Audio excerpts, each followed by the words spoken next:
Olá, seja bem-vindo ao meu canal, aqui quem fala é o Eduardo e hoje, na minha leitura da Bíblia de Estudo de Genebra, farei a leitura aqui de mais um box de informação que diz a respeito da aliança das obras e a aliança da graça e traz o questionamento: o que é a teologia das alianças?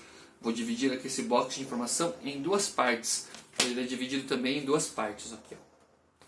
Vou ler a primeira delas aqui na página 20, que diz o seguinte: no século XVII, desenvolveu-se na teologia reformada uma visão de que as alianças entre Deus e a humanidade constituíam um elemento central dos ensinamentos das Escrituras. Em obras mais antigas, essa abordagem à Bíblia era chamada de federalismo. Hoje em dia é mais comum chamar esse ponto de vista simplesmente de teologia das alianças ou teologia pactual. Na teologia das alianças tradicional, todo o relato histórico da Bíblia foi dividido em duas relações principais de aliança: a aliança das obras e a aliança da graça. Nenhuma dessas expressões aparece na Bíblia, mas as distinções são teologicamente úteis, uma vez que refletem a unidade subjacente das Escrituras, assim como o termo trindade resume um aspecto essencial da doutrina das Escrituras acerca de Deus. Essa abordagem das alianças é expressa claramente na Confissão de Fé de Westminster e nos catecismos. Na teologia reformada, a expressão aliança das obras se refere ao acordo de Deus, que o acordo de Deus fez com Adão antes de a humanidade cair em pecado, e não a aliança feita com Moisés no Sinai, conforme outras tradições cristãs costumam empregar essa designação. Na aliança das obras feitas com Adão, Deus prometeu abençoar Adão se ele obedecesse ao mandamento divino e julgá-lo caso desobedecesse. As obras de Adão constituíam um fator determinante, daí o termo aliança das obras.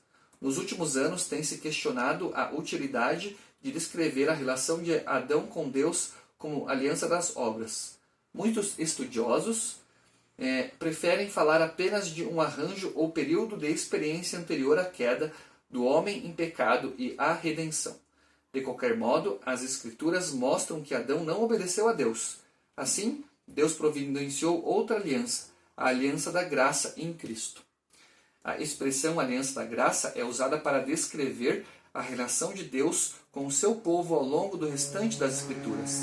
Estritamente falando, essa aliança foi firmada em definitivo com Cristo, como último Adão, o representante da humanidade redimida.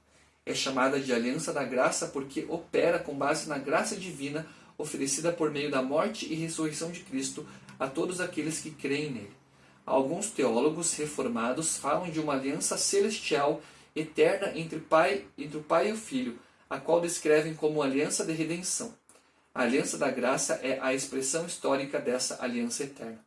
A aliança da graça começou com a promessa feita depois da queda de que a descendência da mulher feriria a cabeça da serpente, em Gênesis 3,15. A partir desse momento, a aliança da graça se desdobrou em 5 estágios principais ao longo do relato bíblico. Não há contradição entre esses estágios. Antes, cada estágio subsequente se desenvolve com base nos anteriores. Depois da oferta inicial da graça de Deus a Adão, a aliança da graça se desenvolveu por meio da aliança da preservação da natureza firmada com Noé. O enfoque da aliança com Noé é a estabilidade da ordem presente da natureza até o fim de todas as coisas, provendo desse modo um âmbito estável para o desdobramento do plano redentor de Deus. Em seguida, a aliança de Deus com Abraão deu início a vários estágios de alianças feitas com a nação de Israel como povo escolhido de Deus. Deus prometeu que os descendentes de Abraão receberiam grandes bênçãos e seriam instrumentos de bênção para toda a raça humana. Na sequência, a nação de Israel recebeu a aliança da lei mosaica, durante o êxodo da terra do Egito. Essa aliança visava conduzir Israel a bênçãos ainda maiores na terra prometida. Quando Davi subiu ao trono, Deus fez uma aliança real com ele, na qual prometeu abençoar os filhos de Davi que fossem fiéis e nunca tomar o trono de Israel da família de Davi. Por fim, a aliança da graça atingiu o seu ponto culminante com a nova aliança instituída por Cristo.